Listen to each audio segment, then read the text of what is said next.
Welcome your questions now to any of the people that are standing here next to me. Please identify yourself, though, when you ask the question. Dave Roberts, KMTV.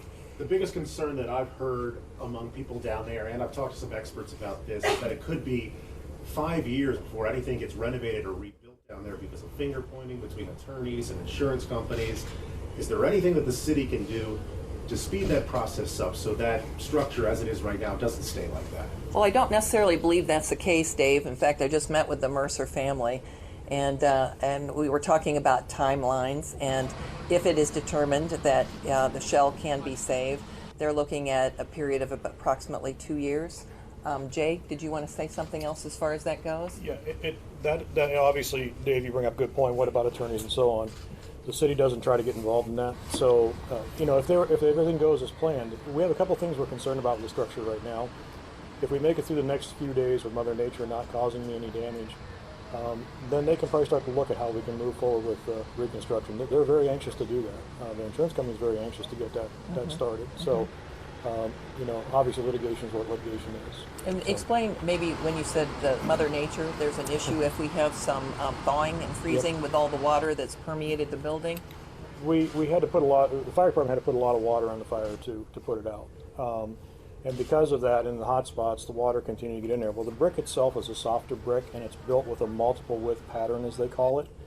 So water has permeated the mortar joints and gotten in between those different joints and different levels of brick. If we have this slight thaw freeze like we've got going on right now, we're going to be okay. You have to remember that was done at the coldest night of the year, and the fire was burning extremely hot. So the brick had already expanded; it's absorbed the water. So what we have to watch out for right now is how fast that freeze thaw happens. The ice on the building now is actually acting as an insulator, and it's helping us. So when the sun went under today, I started to smile a little bit, because once we can get the ice off the building, that'll help even more. Our biggest concern, we actually have two big concerns. One is the awning on the east side of the building, because there's so much water and ice on top of that. It has started to come down. They're working with a plan to fix that now or support it right now. And then our north wall, which is truly an unsupported wall at the time being. So if Mother Nature is nice to us, we're not going to have any more damage on the building. We just have to be careful for that. Do you want to explain the shoring up of the awning too, right in front there, what we're doing next? Yeah, we're going to shore the awning up first on the east side, and then as far down the west as we deem necessary on the south side. Once that's done and that's secure, we're comfortable with letting people move into the second building or come back into the second building and start to assess what they need to do to repair or replace their lives and get them back in order. So. Kevin Bowden, KMTV. Chief Kanger, does it bother you or is it concerning to you that the first calls to 911 were for the explosion and not the smell of natural gas? No, because we really haven't put together the time frame yet with regards to when a natural gas odor was detected to when the actual call was placed. That's part of our investigative process right now. We don't know. We have no reports. We've been in constant communication with Douglas County 911, asking those questions. There were no reports of natural gas leaks or odors in that area prior to this alarm coming in. So we don't know when the natural gas leak, if that's what we determine actually happened, when that began, and subsequently we know when the explosion occurred because the 911 calls had come in. I don't know the time frame between when a possible leak occurred and the explosion occurred. That time frame could be extremely narrow. I don't anticipate that there was a great length of time between those two events, because communications through Douglas County 911, phone calls to Douglas County 911 certainly don't support that. Is it possible yet to determine if that subcontractor working on that fiber optic line hit a gas main or hit a gas line in that area? That'll be part of our ongoing investigation. That could take some time, because what we need to do is actually excavate and dig around where the natural gas line is supporting that building. And until right now, we've probably got 10 or 12 inches of ice on top of that. And we've got that area is in the exclusion zone or the collapse zone. So a couple things have to happen. Once we get that building supported, then we can come in with heavy equipment and begin to remove that ice and actually get down to where we believe the incident occurred. And until we actually do that, I'm not comfortable making any assumptions just yet. One second. Mr. Becca. It appeared after the natural gas was turned off that you at least had it somewhat under control. But then at 7:30 or so of your timeline, it got out of control. Did something specifically happen, or what? Just a hot spot you didn't see? Any idea what caused it to start raging? I don't want to speculate. This is a large building. It had a pretty significant fire load, which is the contents inside that will burn. It did have a confirmed gas-fed fire for approximately an hour. We had the gas shut off, confirmed shut off at 4:30. That's a pretty significant lead time for the fire to take hold in a building that size. Our first priority was to cut off gas. After obviously making sure everybody in the structure was gone. Once we confirmed that, our priority was to shut the gas off. We could not let it burn and continue to leak. Once that was accomplished, it allowed us the ability to go inside or attempt to go inside and begin to extinguish the fire. By that time, the fire had gained significant headway and conditions just got dramatically worse. In this type of structure, it's all wooden interior. The exterior of the structure is masonry. Inside is wood materials which burn. This building was not sprinkled. It created a unique situation for us, an incredible amount of contents that could burn, and it was just simply, it had gotten to a stage that we could not control it. Our goal then was to prevent this fire from running to the west and impacting even more buildings. So our goal to get everybody out safely was accomplished, and our goal to contain it to the building of origin was also accomplished. One of the MSPUB employees says that she smelled the natural gas outside, approached one of the contractors who kind of nonchalantly said that they did hit something down there, and immediately went inside and told the chef, and they turned the gas off inside of MSPUB. How critical was that decision for them to turn the gas off inside? It could have been even more catastrophic. It was a very good decision. We believe that the individual that was shutting the gas off was the individual that was subsequently injured and transported to the hospital when the explosion occurred. It probably had a very positive outcome for the other individuals that were inside MSPUB. How only two people got hurt, but only 2 people got hurt. I mean, is that amazing considering how it's incredible. This fire was? It's incredible. And in reviewing the 911 tapes, it was unanimous. Every caller said there was an explosion. We have reports of windows being blown out. We do have some people that we've been told went to the hospital and were treated with injuries that we did not transport. The fact that there were no fatalities in this event is nothing short of a miracle. Could you explain when usually gas fills voids, right? And that's Absolutely. In this type of structure, especially since the gas line was probably most likely located in the basement, subgrade, if it was leaking, that gas will find void spaces and it'll look for an ignition source. The footage that you see on TV shows a pretty significant gas-fed fire in the front of the structure on 11th Street, and fire crews applying water mainly to the building to keep the fire from spreading in the building. While the gas is burning, for all practical purposes, it's safer for us. We know where it is. It's not invisible, it's not hidden, it's being consumed. If we would have extinguished that fire while we still had an active gas leak, the situation would have been awful, because now we would have had an ongoing gas leak with that gas trying to find another ignition source and possibly another subsequent explosion. So our efforts to get the gas shut off, which was done, and protect the exposure, which we did to the best of our ability, took us a little bit of time, but it also prevented additional explosions later on. Chief, what took so long to shut the gas off? Well, I certainly can't reply to that. No, that would be. You didn't have your hand on. No, that would be a question for the utilities district to respond to. I will say that the utilities district did an incredible job of sending resources to the scene. Not only were they trying to isolate the gas by shutting off valves, they also had crews around that were monitoring air quality around the entire structure. So the question with regards to time frame would be best suited for the utility district. And I know you can't say what the cause was yet.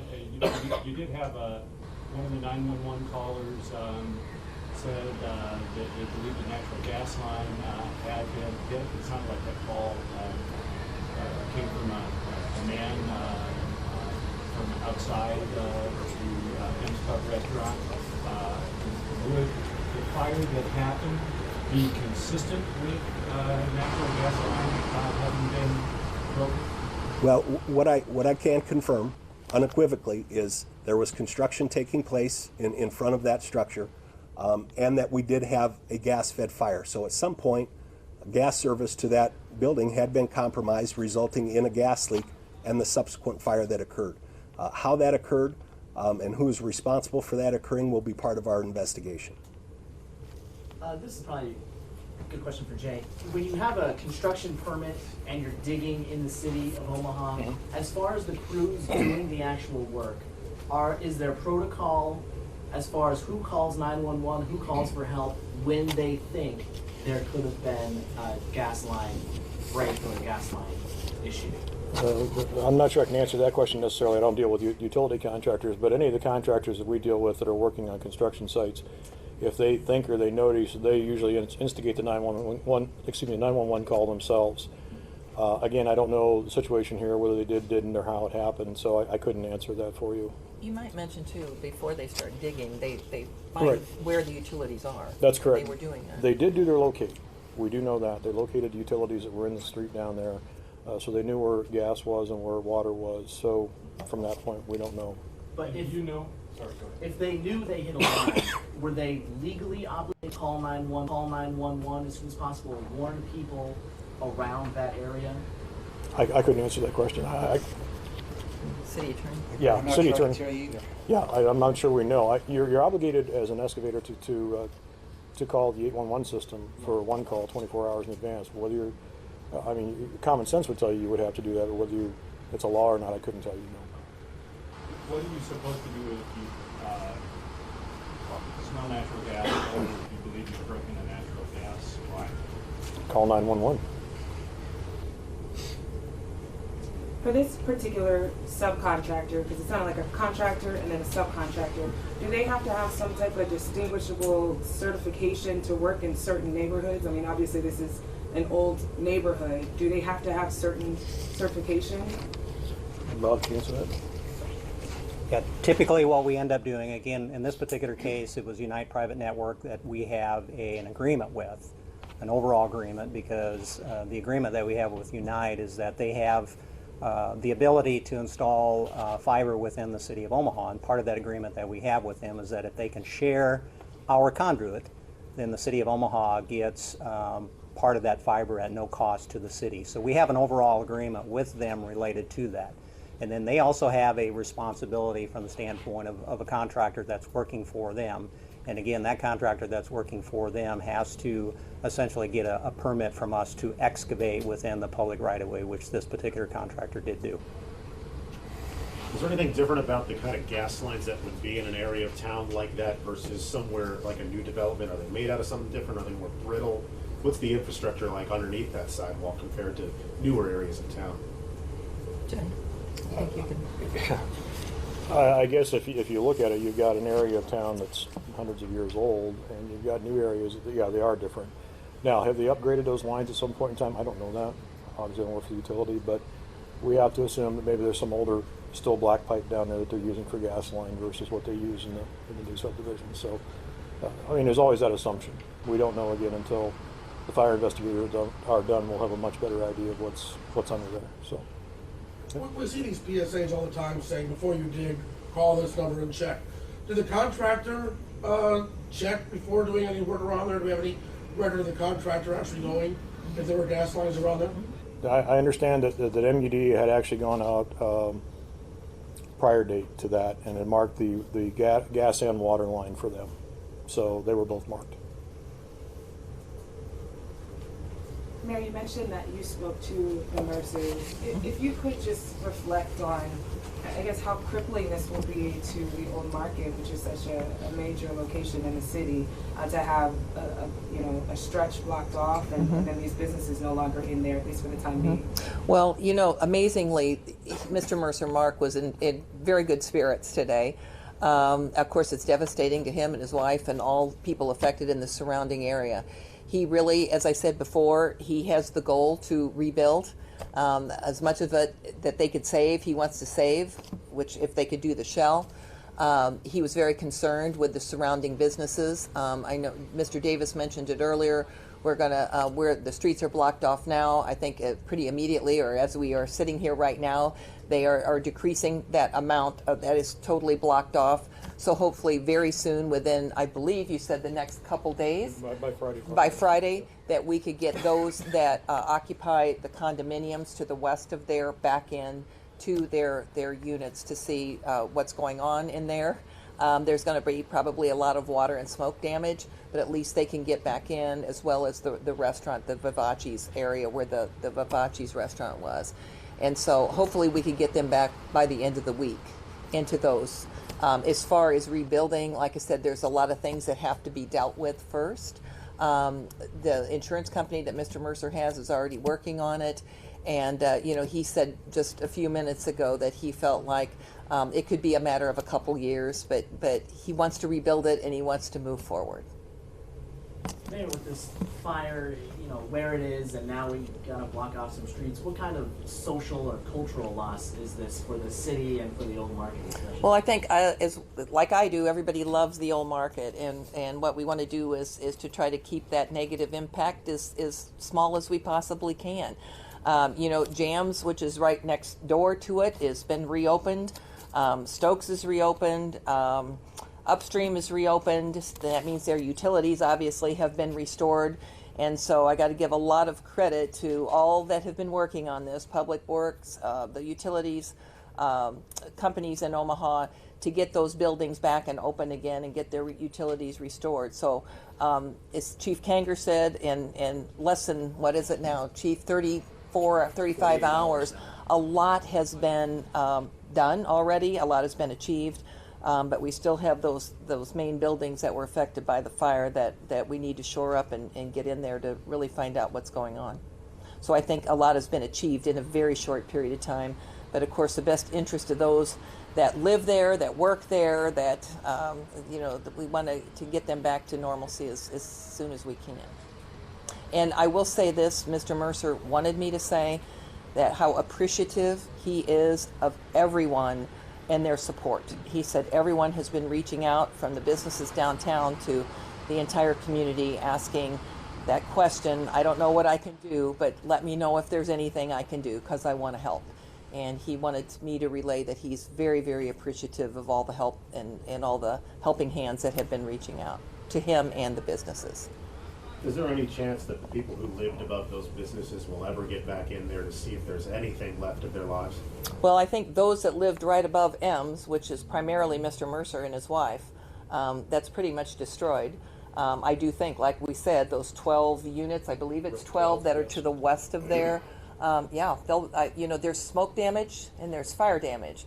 But as far as that goes, a lot of their property is still in there. And we just need to hopefully get it arranged soon, by the end of the week, that they could get back in there and then they could evaluate what their property is and be able to get in and out too, easily.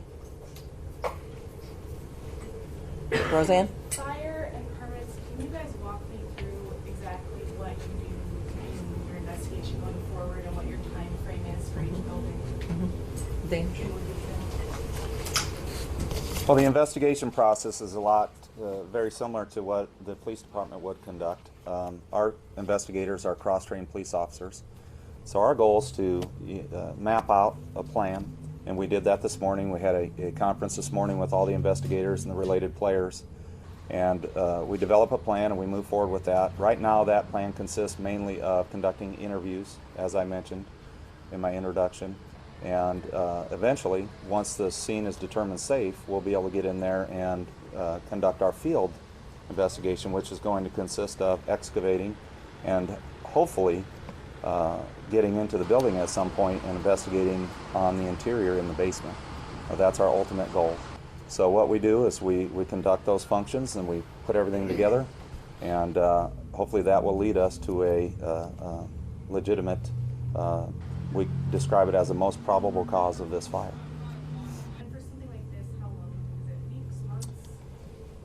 Well, I have a little experience in this area. Unfortunately, I was involved in the Butternut fire investigation and the Jobbers Canyon fire investigation.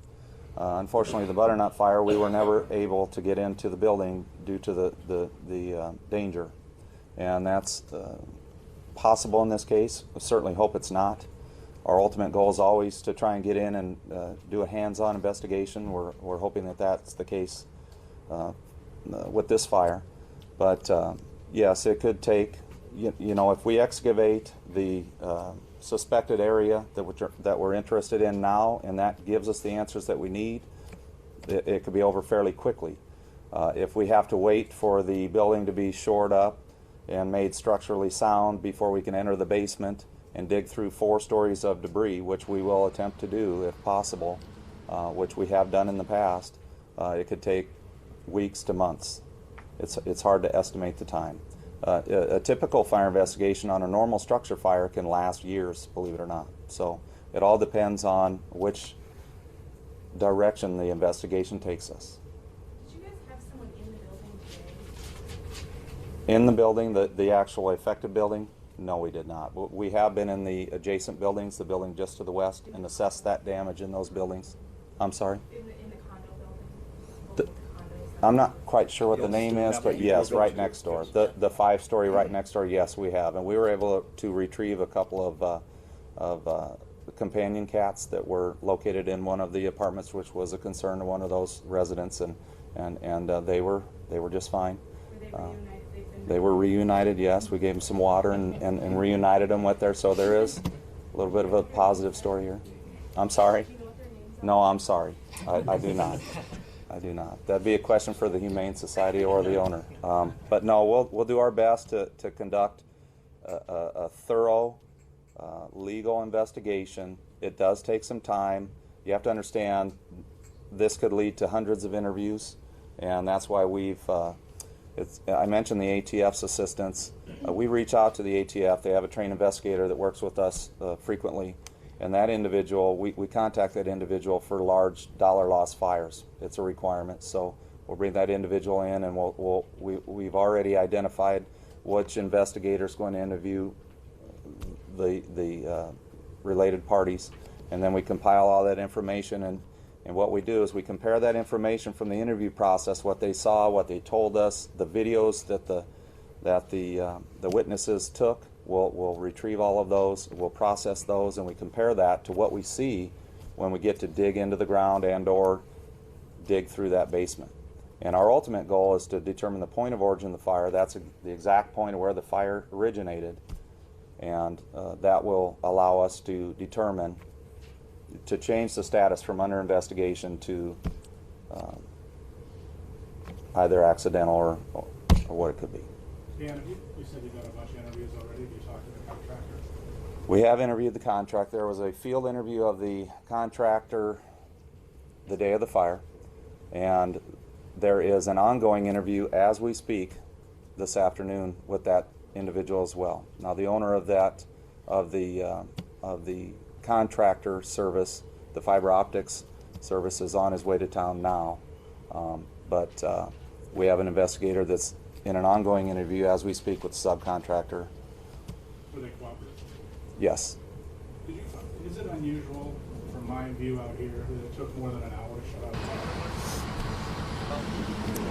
I'm not going to speak on that. I can't speak on behalf of MUD, but you have to understand that, well, I'm not going to speak on it. I don't feel it's my place to speak on it. I'll stick to the investigation questions. Is that common? No.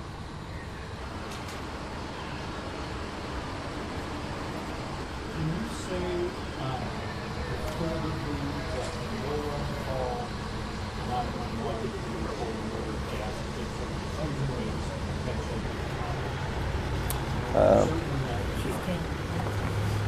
Yes, I can.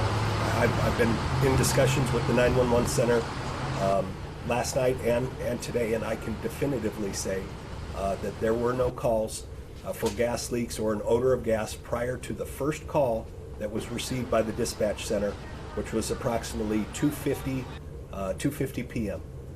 And that call was to report an explosion and fire. Correct.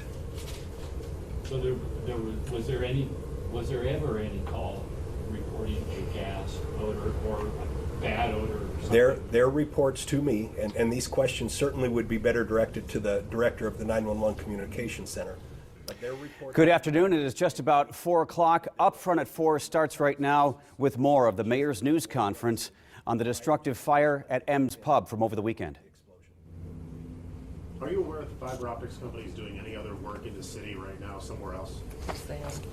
Yes, they are.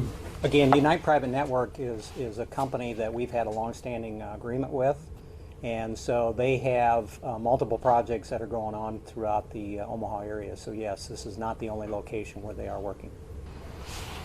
The contractor, so Unite, the way we understand it is Unite was the general contractor, and then it was the North Central Service crew that was actually on the scene, and their truck could be seen there during the fire.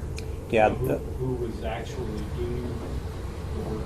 Yeah, typically Unite is the one that we have an agreement with regard to fiber optics within the Omaha metro area. So they are the provider of the fiber optics, and normally they hire out and hire a subcontractor to actually do the physical installation of that fiber in the ground. And in this case, was that North Central Service? And that was the contractor in this case, yes. And Olson, when you say that field interviews were conducted and another one is going on now with the contractor, which contractor is that? There'll be interviews with both contractors, but the interview that's going on today is with the subcontractor. With North Central? Yes, sir.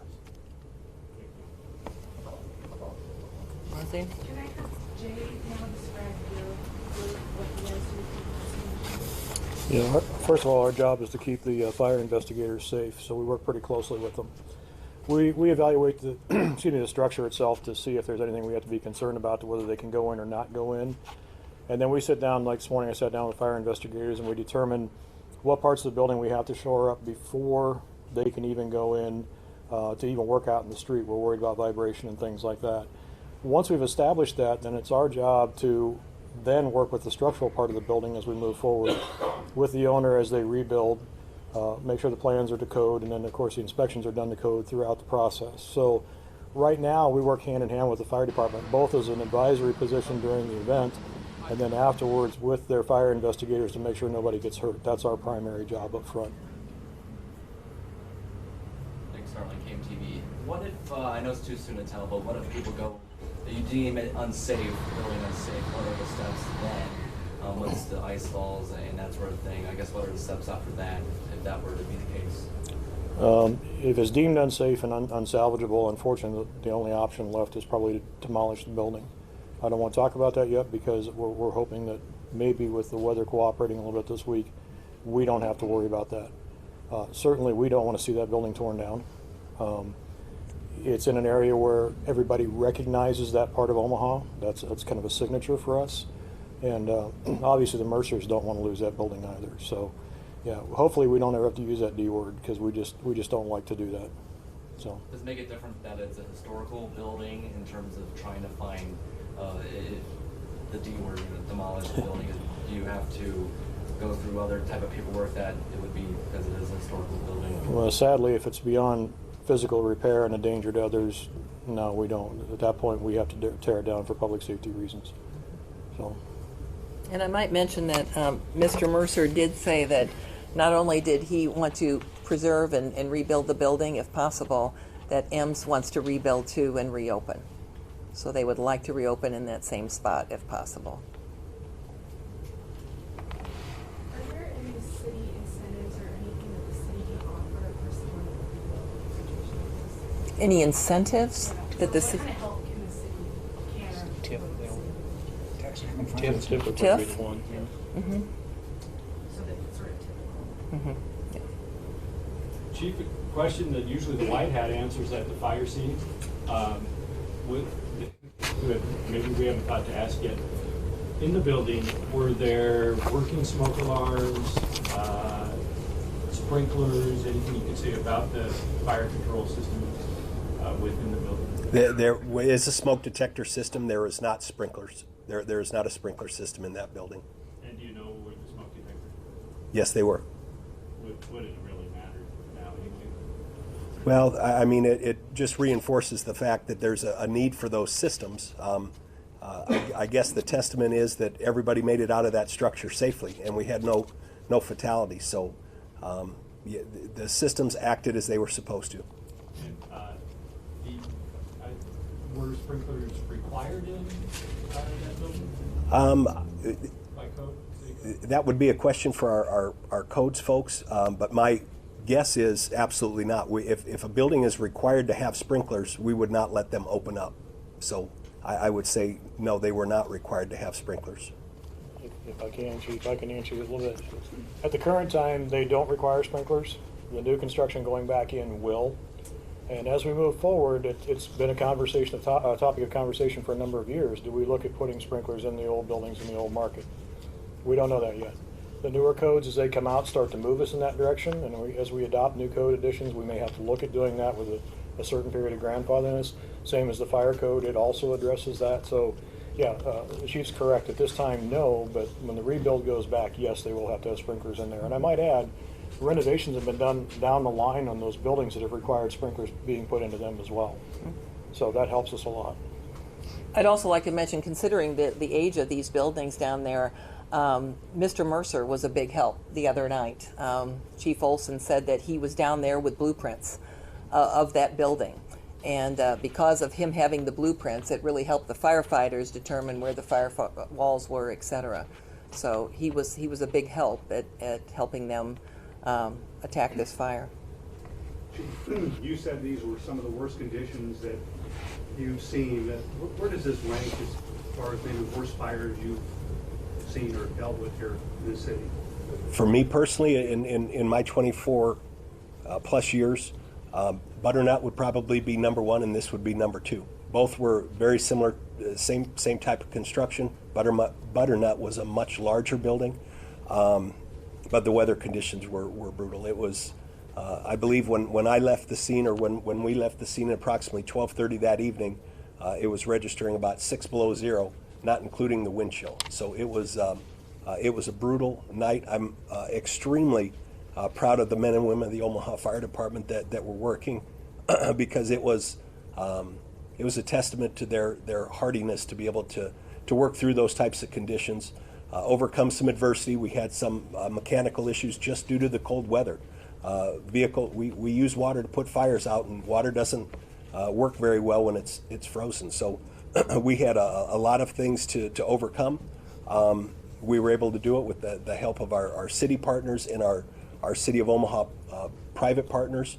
And despite the fact that one building is a loss right now, with the efforts to possibly rebuild it, we had no fatalities, we had no firefighter fatalities, and we were able to stop that fire from moving any further. How did the firefighters manage in that cold? You expect to hear frostbite or? We did not. We had one cold-related injury, and that was the individual that broke their hand slipping on the ice. We had a number of slips and falls, but this is what we do. We do it in cold and heat, and it doesn't really matter. They are a very professional group of people. I'm extremely proud of the efforts they put forth, not just that day, but every single day. I want to mention the businesses that opened up for the fire. And again, our Old Market partners, the community partners down there, the Hyatt Plaza, our Hyatt Place Hotel opened up their lobby as a rehab center for us. Scooters remained open after hours as a rehab center. Upstream Brewery was providing food. Subway was providing food. A lot of people, individuals were just coming from the quick shops with boxes of Gatorade or coffee for us. They didn't want to be named. They didn't tell us who they were working with or who they were working for. These were just people that were coming out of their apartments or watching it on the news, and we're bringing things down to help not only my folks, but everybody that was working. And again, I can't say enough about the Red Cross and the Salvation Army. That's a 100% volunteer force that comes out and helps not only us, but the Red Cross works with all of the displaced occupants to find them shelter and housing as well. So we've got a lot of great partners in this community. We're going to take just two more, folks, just two more. Chief, in your investigation, I know it's early and everything, is there ever any indication of anything suspicious about this fire? Right now, everything is leaning towards an accidental fire, but until we conclude all of the investigations and we can get to that point of origin, it will be listed as undetermined. But right now, we have no indications that this was anything but an accidental fire. Anything else? Thank you. Thank you all.